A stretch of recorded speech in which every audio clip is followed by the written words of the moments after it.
another video. So today we're gonna be taking a look at how to set up for the PlayStation for emulator for the PC, so that you can attempt to run some of your PS games on your computer.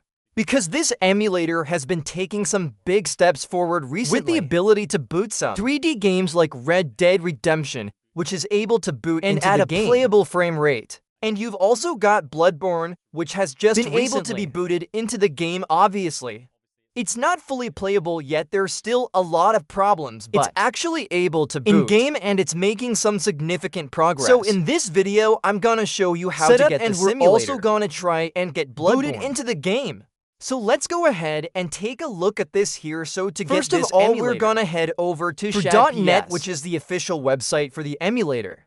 So you can right-click and open this up in a new tab to take you over to the GitHub. So there is the latest official release here that you can download for Shad. PS for version 0.0. This version is good, I guess, for people who want to just try different PS4 games. That's the latest official release. But there are more up-to-date versions that you can download that are more on the bleeding edge of things. So if you want to get the most latest versions available, then you want to make sure that you're signed into your GitHub account here. And then once you're signed in, you can head over to the action section here. And then you just want to select your platform. In my case, I'm running Windows. And we want the Qt version, which has the launcher and the graphical user interface, whereas the regular Windows version will just have the command line interface. So you want to select the Qt version here. And then all the ones that have the green tick have a compiled version that you can download. And these are the latest builds that are currently available. Now I want to try and run Bloodborne. And there is a specific build for Bloodborne that can boot in-game, which is the BB hacks for Bloodborne hacks. So we're gonna select this version here, the latest the Bloodborne version that we can find. And we're gonna download this Shad PS for 160 for KT. Hit the download button and get that downloaded on your PC. Okay, so if you open up that zip you just downloaded and copy all of into the files a folder on your computer. So I've got a Shad PS for folder that I just copied it all in. And then we're gonna run the Shad PS for .exe to launch the emulator. We'll go to more info and run anyway. And that will get it up and running. Now it's gonna ask us for a directory to install games. So I've just created this PS for games folder on one of my hard drives. I'm gonna use this to store my PS for games in. So I'm gonna hold down Shift right click on this and copy as path. And then we're just gonna paste in the path in here. Get rid of the quotation marks and click OK. And then we should get the emulator open.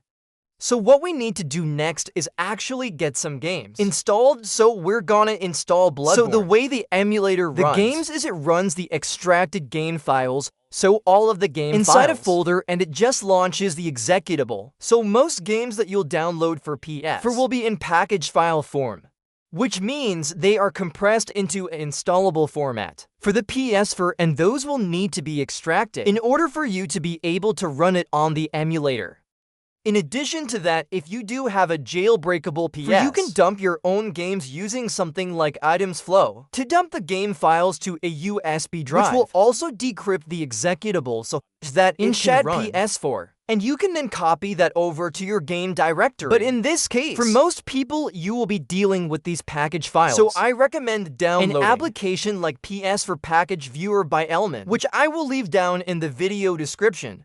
This application allows you to drag and drop your package file inside, and then that will give you some details. If you go to Extra, make sure List Contents is unchecked, and then you'll get all the information here. So if it is a file that you're gonna try install, you need to make sure it's a fake package. So in this program, here in the bottom left-hand corner, it'll tell you if it's a fake package or a retail package. It needs to be a fake package, which is a decrypted package for the executables decrypted. That is what you need.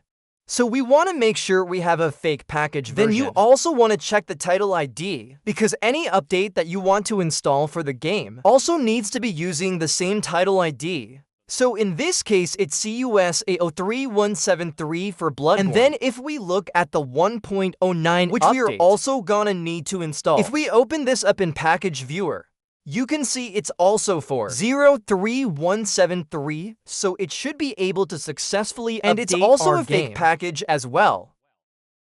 So you just want to confirm that before you try and install these packages to make sure it's going to work. So from there, we just need to open up the emulator again and go to File and Install Packages. And then we're just going to select our game package file first that we want to install. So we're gonna click Open, and that will go ahead and extract that package file to our games folder that we selected when we first opened the emulator. Okay, once we have the main package installed, we've got game installed. You can click OK, and it now shows up and it is launchable. But we also want to install our update as well, so we're gonna go to File, Install Packages, and then select the game update. And if it's for the correct title ID, it should detect it, so patch detected. Game is installed 1.00, and this will update to 1.09. And so it will then merge our update package. We can click OK.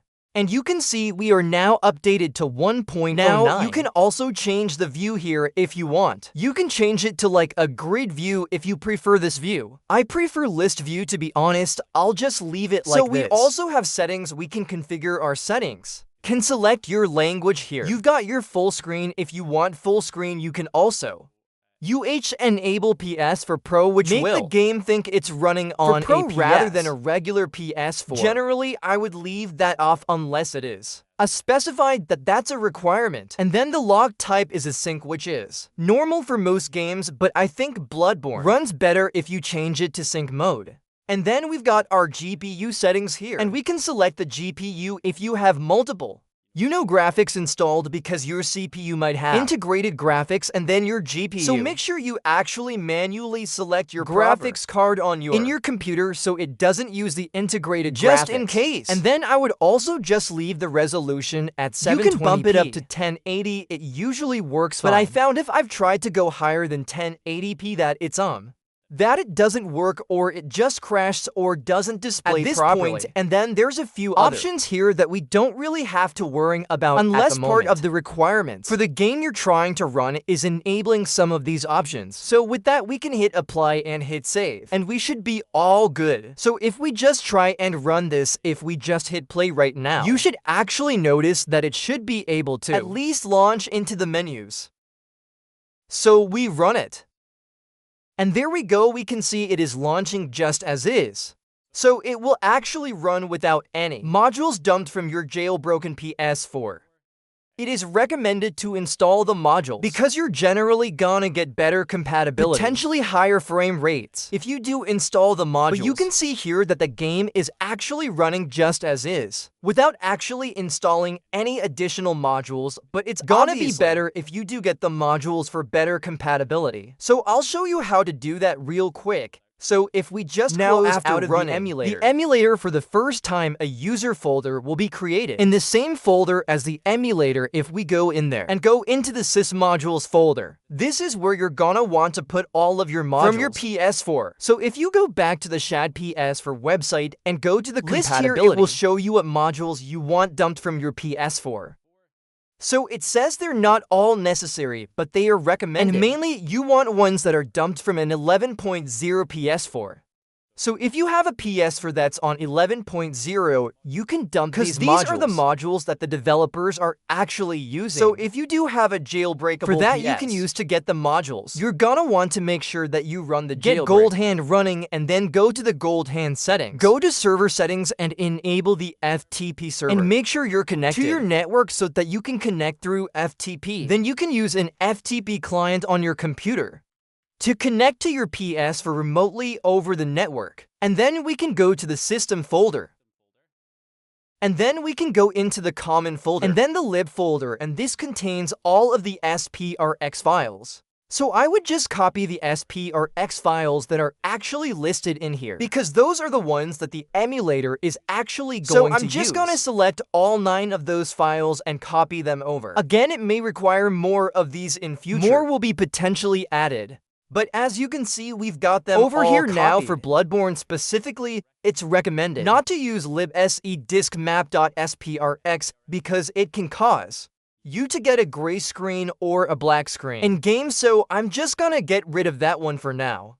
just for running Bloodborne. But once you got all of those modules in the sys modules you're folder, pretty much all set up and ready to go. Again, that is not required. To run games in the emulator, it's just for improving compatibility. So when it comes to getting your PS4 controller working with the emulator, it will not work just straight out of the box. Yeah, you do need to use something like either DS for Windows, which I'll leave a link to. You can just download the software here and then extract it into a folder run DS for Windows. It will probably ask you to install a couple of drivers first of all and then reboot and your PC. And then you can plug in your controller or connect it via Bluetooth. And it should show up here in DS for Windows, and then it should work with the emulator. That's one way. Another way that might work as well is using Steam, where you can add the emulator as a non-Steam game and launch it through Steam. And I think Steam has its own controller emulation that may work for Shad PS4. So, and last but not least for Bloodborne specifically, and this hopefully should not be required for other games, but Bloodborne's still very new in getting it booted on this emulator.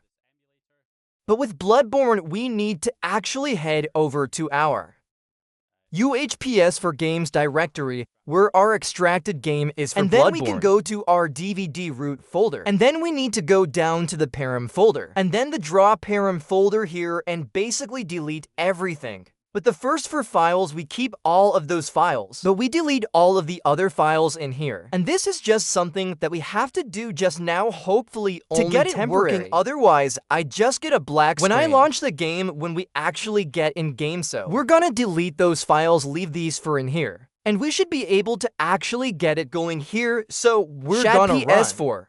And I'll also go into the settings. I'll enable full screen this time. And launch.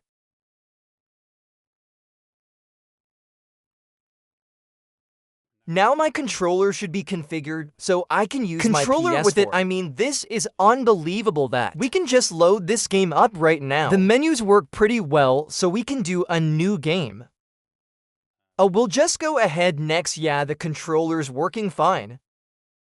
Now this cutscene does not work on. There are ways that we can actually improve things even more with a few mods that we can install into the game to make it run a little bit better. But this particular part doesn't, so we'll just skip that up. Here we go. So when I go to name here, you'll see I'll autofill it with Shad PS4. Then we can go ahead and click Finish Finalize Contract.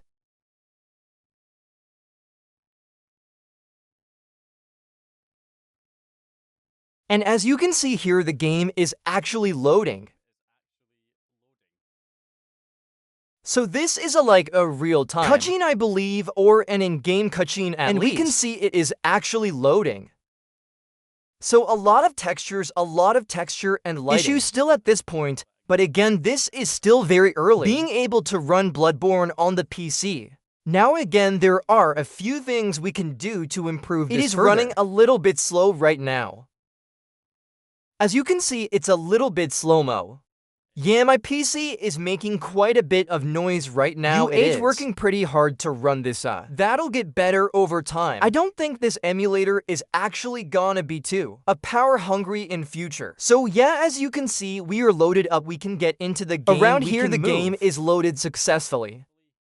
So what we can do is we can actually do a couple of other things to fix this a little bit and make it run a little bit better. And motion blur chromatic aberration. There's a few other settings that make this run slower. There's also the 60 patch from Lance McDonald, which can allow it to hit higher frame rates. So we'll go ahead and see if we can install some of that stuff. Even these in-game menus here are all running properly. That is pretty awesome. So we can go ahead and exit game. Anyway, if we go ahead and just quit out of the emulator, easiest way to do this is to just close the command window there. So there is this mod that you can install, this unfiltered mod with no FXAO. This will disable anti-aliasing. It will also disable a lens simulation, motion blur shutter speeds, a bunch of other settings. But that is not the recommended way. The recommended way to disable motion blur and chromatic aberration to reduce flickering and other black screen issues is to actually patch the executable.